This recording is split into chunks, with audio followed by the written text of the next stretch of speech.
Bueno, mi nombre es Luis Alberto Díaz Parra, soy ingeniero ambiental, egresado de la Universidad Nacional de Colombia, actualmente estudiante de la maestría en Administración de Empresas de la Universidad Nacional de Colombia, sede Palmira, y para la clase de Economía voy a presentar el libro titulado Teoría de la clase ociosa de Thorsten Veblen.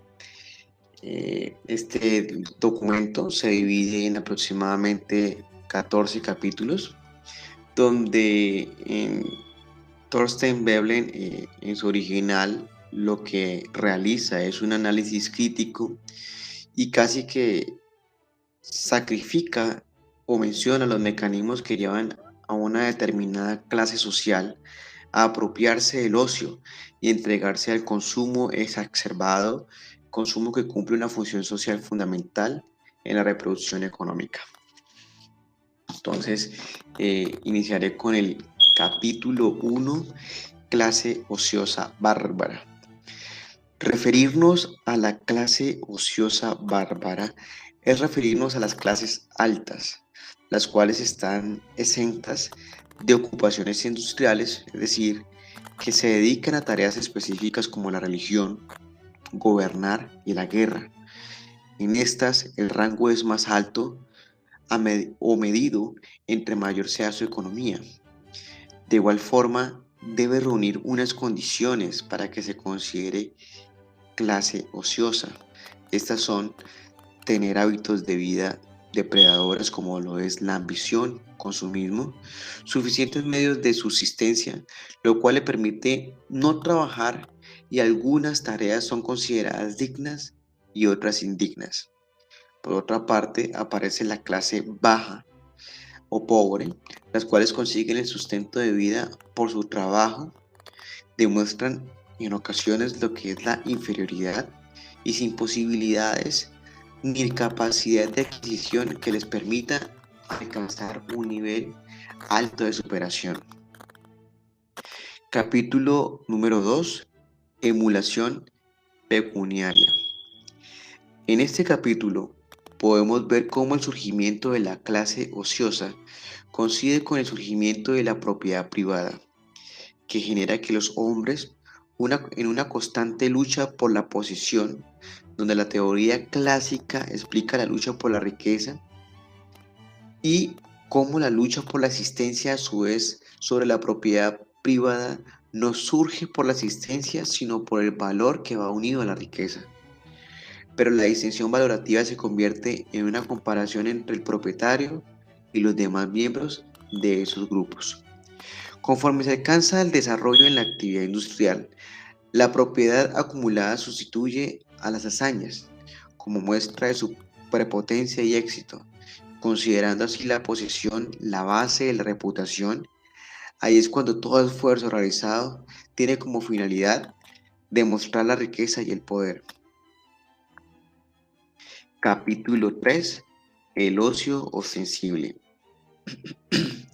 Vemos cómo se hace un planteamiento en este capítulo que enfrenta el trabajo contra el ocio, donde el trabajo es considerado o indica inferioridad al estar bajo las órdenes de otra persona, y a su vez es considerado por lo tanto indigno y no debe ser realizado cuando se tiene una buena posición. La riqueza se utiliza para impresionar y genera alta estima frente a las otras clases sociales. Por lo tanto, estas clases altas sienten gran repugnancia por las clases bajas. Cabe mencionar que el hombre ve con buenos ojos tener espacios de ocio y estar o poder estar libre de tareas. Capítulo 4. Consumo ostensible.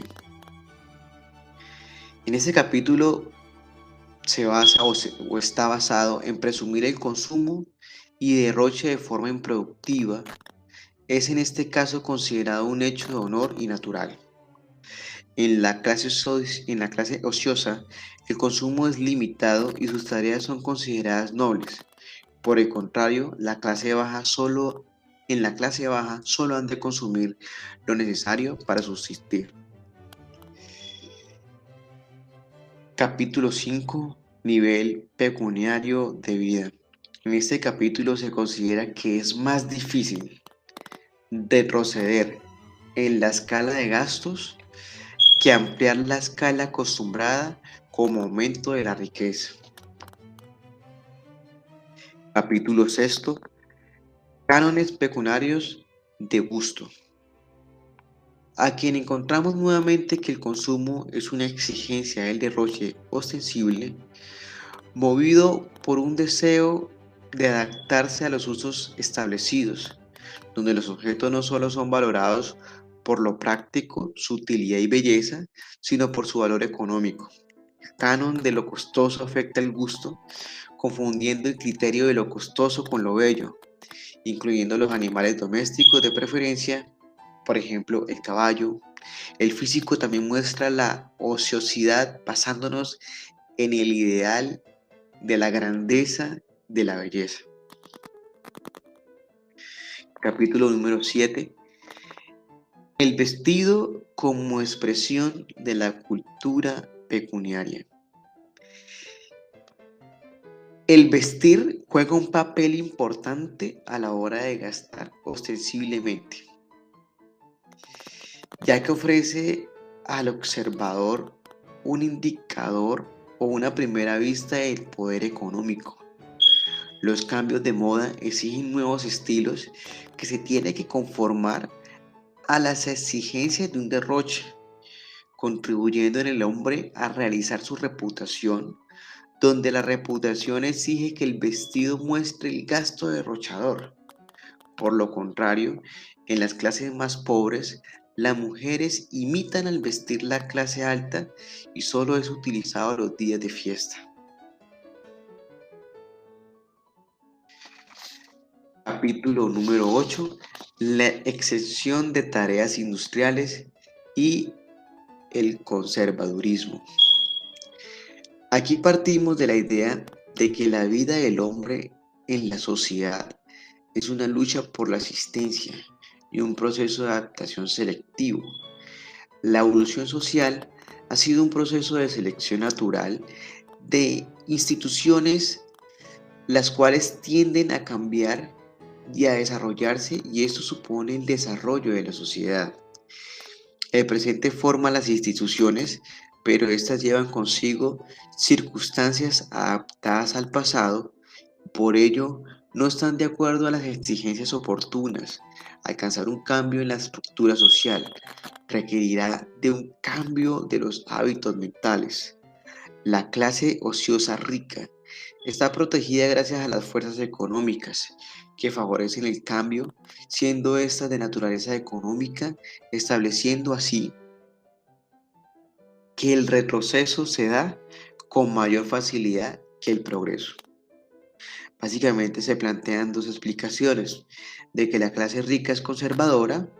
Primero, la peyorativa, donde los ricos tienen un interés creado, y la instintiva, donde lo conservador es respetado y considerado honorífico, y la innovación está mal vista.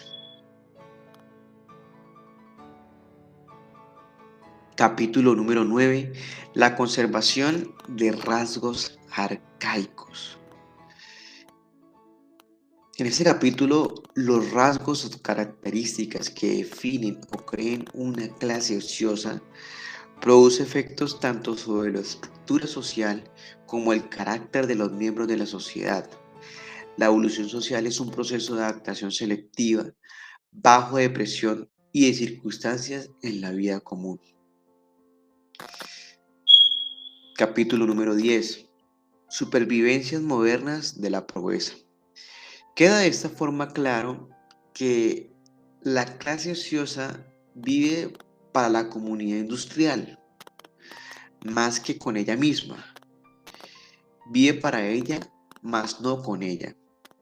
Miembros de la sociedad como tal, donde la evolución social es un proceso de adaptación selectiva bajo la presión de circunstancias de la vida común. En otras palabras, se presenta el carácter como algo honorífico. También la clase ociosa formada del material humano superior, donde se conservan rasgos o ideales de la época bárbara, y donde existe la obligación de mantener una reputación. Capítulo número 11. La creencia en la suerte. Otros rasgos de los bárbaros son los juegos de azar, ya que poseen un valor económico e impide la máxima eficiencia industrial, bajo unos rasgos psicológicos de la creencia como lo son el hábito mental, estatus y el culto antropomórfico. Capítulo número 12. Observaciones devotas. En este capítulo se plantea la necesidad de demostrar la relación entre los cultos y la cultura, el temperamento bárbaro y la forma en que se relaciona la supervivencia y la eficacia de los cultos y el predominio de sus prácticas devotas. Con la creación de una clase ociosa y las fuentes de acción que ello trae, el mismo temperamento que inclina a la persona al deporte lo inclina a los cultos, y el espíritu deportivo de juegos de azar comprende elementos psicológicos que de alguna manera contribuyen a ser un creyente en dogmas y observante de las formas devotas establecidas. Este temperamento para la vida actual supone un obstáculo para la diferencia con lo que la comunidad moderna en cuanto a la industria y a su vez la vida industrial moderna tiende a eliminar del espíritu de las clases industriales, es decir, los rasgos de naturaleza humana. Así, la mentalidad devota alcanza su máximo desarrollo en una cultura arcaica y es mayor y más compleja en las clases altas, donde hay mayor ocio y dinero. En el capítulo número 13, denominado El saber superior como expresión de la cultura pecuniaria,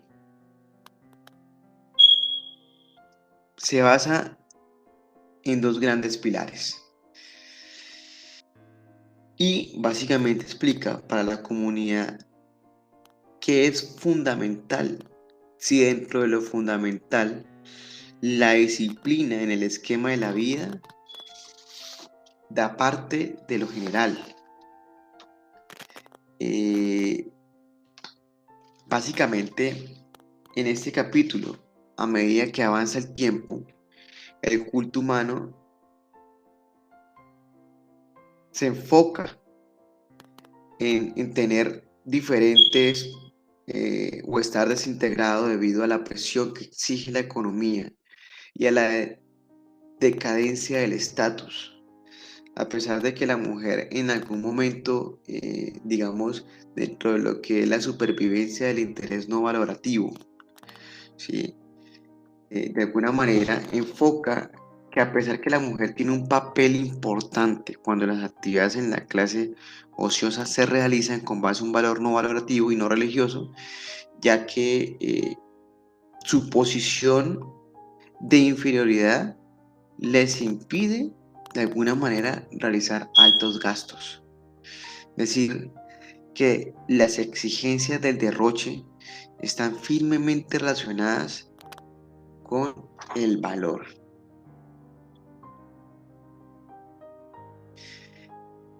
En el capítulo número 14 se habla básicamente del saber superior como expresión de la cultura pecuniaria. Entonces, acá se explica cómo para la comunidad es fundamental la disciplina, nuevamente dentro de ese esquema de vida en general. Y sencillamente que siendo esto contrario a que la mujer no fuera bien vista en el acceder de los privilegios del saber superior en diferentes escenarios, eh, donde hoy día se le ha abierto la oportunidad a la mujer, ¿cierto? Con el fin de que la disciplina haga parte de que las personas tiendan a mejorar la aptitud frente al conocimiento y los miembros de la clase ociosa han incurrido en el derecho sobre la política y la administración. Entonces, se subdivide en dos grandes partes. Se subdivide finalmente y se menciona sobre la clase ociosa, donde lo clásico, el arcaísmo y el derroche, eh, de alguna manera empieza a firmar lazos frente a lo que son las comunidades, incorporando la disciplina dentro de la participación de la mujer en esos estudios superiores, que de alguna manera son características y son origen de la ostentación del ocio. Con esto se finaliza básicamente un resumen por capítulos de lo que se conoce como teoría de la clase ociosa.